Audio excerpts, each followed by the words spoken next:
Well, we are moving ever upwards and onwards through the instruction manuals, if you like. And now we come to a really, really important topic, and that's the subject of winning your won positions. There's nothing more distressing or upsetting on the chessboard than sweating blood to work up a winning position and then blowing it. Yet how often does this happen? And at lower levels, of course, it happens more often than it does at the Grandmaster level. To win your won positions is an art, and now I'm going to give you a few tips as to the best way of cementing the win when you've actually worked hard to get it on the board. Well, the first golden rule when you're winning, when you have a winning position, if you like, is to give the opponent as little as possible. Give the opponent absolutely nothing, in fact. I don't mean that you have to shut the game down, because this is not always possible. We're going to be dealing next about the best way to play when you're actually losing the game. It's the other side of the coin for this particular example. But in general, you should avoid complications as far as possible and avoid risk as far as possible when you've got a superior or even a won game. Do not let the opponent have any chances whatsoever, if you can help it. Against a skilled tactician, against a good player, you're not always going to be able to control the game. But of course, learning how to coordinate the pieces, thinking about your pawn structure, this all ties in with the idea of control of the game. And control of the game is exactly what you're seeking to exert on your opponent when you've got a winning position. In general, you should try and keep the initiative if you can when you've got a winning position. Again, that comes down to control of the game. The opponent's going to be fighting tooth and nail to shake off your grip using any means possible. Again, we'll be discussing that in the next tip. So, control of the game is really important. And the final thing, and this is absolutely crucial, don't relax. Don't assume the game is going to win itself. This is a typical mistake of weaker players. They get a winning position and then they just lay off. Come right off the gas, lay back in their chair and expect the game to win itself. Chess is just not like that. Well, it is if you're playing very weak opponents, but in general, for the most part, you have to assume you're playing really good players in order to get the most out of training or anything in general. So don't assume the game is going to win itself. Now, a typical example of an iron grip in a good position, if not a winning position, was shown in the following Grandmaster game. This game was played in the Khanty-Mansisk Olympiad, which was played in September 2010 between the countries of the Czech Republic and Mexico. The Vol.1 game between world-class Grandmaster David Navarra and Manuel Leon Hoyos, whose grade is 2579, which is pretty high by any standards. The opening moves are not strictly relevant to our discussion, but I'm going to take you through them. The opening is the Sicilian Dragon. This is one of Black's most respected and dangerous systems against the King's Pawn, especially for advanced players. But in general, it's an opening which I advise young players and beginners to steer clear of. And the main reason is that there is a lot of theory on the Sicilian Dragon that you will have to learn. You have to have an extremely good memory to be able to work out all the complicated variations. And in fact, what we're going to see in this game is Navarra unleashing what we call improvement on White's play hitherto in a critical line up to the date of this game, which was on the 25th of September 2010. So very recent in terms of me recording this segment. The Sicilian Dragon in general is a counter-attacking opening. Black is seeking to emphasise the power of the Dragon Bishop all the way down the long diagonal towards the White Queen side. Black is looking to create counter chances on the half-open c-file, and if White were to cast on the Queen side, as he so often does in the Sicilian Dragon, then Black can whip up some quick action against the White King. So this is a very dangerous attacking system. Obviously White has not been satisfied just to sit there and take it over the years, and many strong attacking systems for White have been discovered, and this is the most dangerous one of all, the famous Yugoslav attack. White's pawn on e4 is solidly anchored by the pawn on f3, and in general in this system White is threatening to try to crush the Black King on the king side with the help of pawn advances such as g4 and h4. White need not play those moves, but he more than often more often than not does. Okay, black castles, biting the bullet, and now white plays g4. There are other moves in this position. White can castle on the queen side, or he may play bishop c4. Both of those moves have been extensively played in modern practice. But as I say, that's not really the topic of this conversation. This is about how to win a winning game. And now Leon Hoyos plays a move which is recommended in the books, but it's not a move I like very much. Bishop e6. Yes, we know that this allows white to take the bishop and double black's pawns.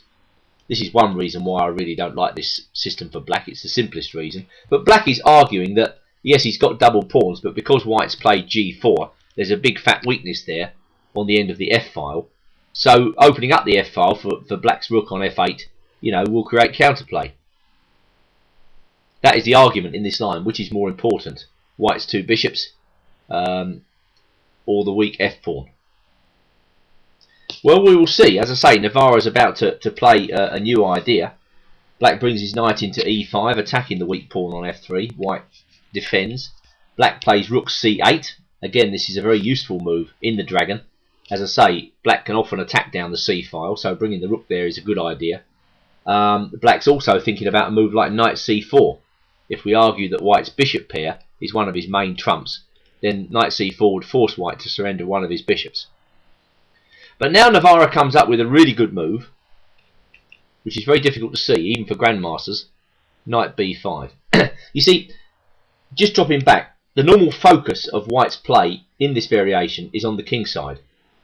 Probably Leon Hoyos was just expecting white to play a move like h4, and then go h5, h takes g6. That is the normal run-of-the-mill play here. But Navarro finds a really interesting way of playing the position. Knight to b5. And there are two ideas behind this move. The first idea is an obviously greedy one. White might be threatening to just nab that pawn on a7. Of course, that's going to be a risky pawn grab. But nevertheless, in these computer era days, when taking everything in sight is acceptable, knight takes a7 or bishop takes a7 is a definite idea for white. The second idea is knight d4. And, well, we would see that in... Typically, if black played a6 in this position, the knight comes to d4, queen comes to d7, and now white gets on with the job. h4. Perhaps black would play knight c4, then white would take it off and go h5. Perhaps black would double his rooks here. White could take on g6. He might play c3. This is all very typical play for the dragon, and at the end of this long variation, we've got a position where it seems to me black is worse.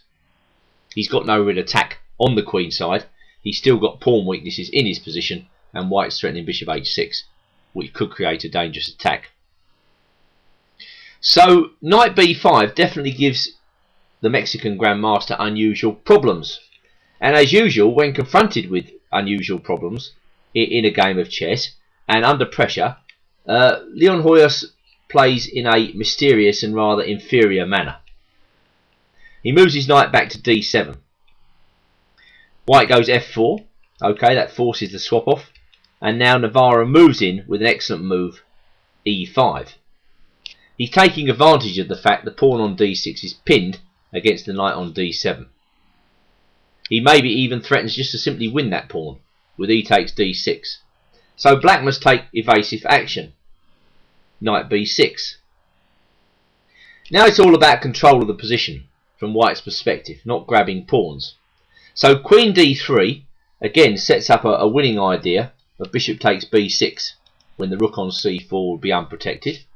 Black plays queen d7, intending to answer bishop takes b6 with queen takes b5, which is very unclear.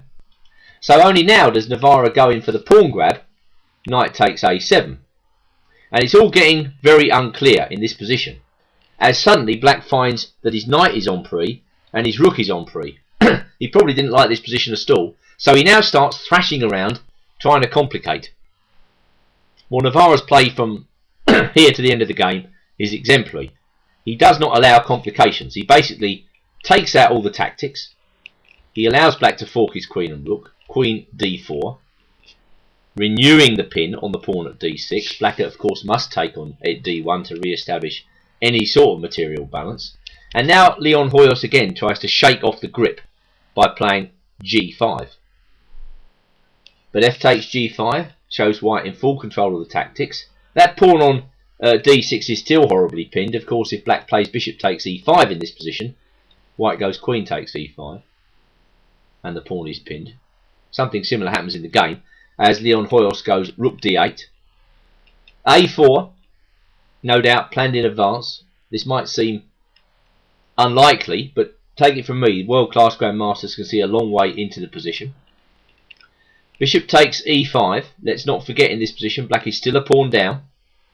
Queen e4, centralising. Well, white's ideas include just getting the knight out of jail with knight b5 and maybe just marching the h-pawn up the board. Black plays rook a8. Of course, once again, black is being frustrated by tactics here. If he goes bishop takes h2, then rook h1 is a lethal pin. So rook a8, queen takes e5, black's getting a bit desperate, rook takes a7, and now the simple move b3. Throughout this game, black has been hampered by the pawn on d6 being pinned, and it's a trend which continues all the way through. Now with the position fully under control, white can start to think about outright attack. He can switch plans, and g6, well, forced h6 really to block lines. Now, of course, white's got this towering giant of a passed pawn on g6. Queen c8, queen e3, this should be an easy win. h5, e5, g5, smashing into the black king's position. Rook f4, g takes h6, king takes h6, and now rook g1. Very good control all the way to the end. Black is bound hand and foot really. This pawn is threatening to advance all the way up the board to g8. His rook is pinned. He can't really take the h-pawn because his king would then be exposed to the 4 wins, and Leon Hoyos therefore decided to resign. Good control by Navarra all the way through. So just to recap, what is important when you want to win a 1 position? Okay, well, control of the position is important. If you can, take out the tactics, take out all the complications, play without risk. Try to keep the initiative if you can. The initiative implies control. And finally, and I'm going to stress this once again very strongly, do not assume a 1 game is going to win itself. You may have to work very hard to win a winning position. Don't relax. Alright, keep these basics in mind, and you should win a lot more positions in future.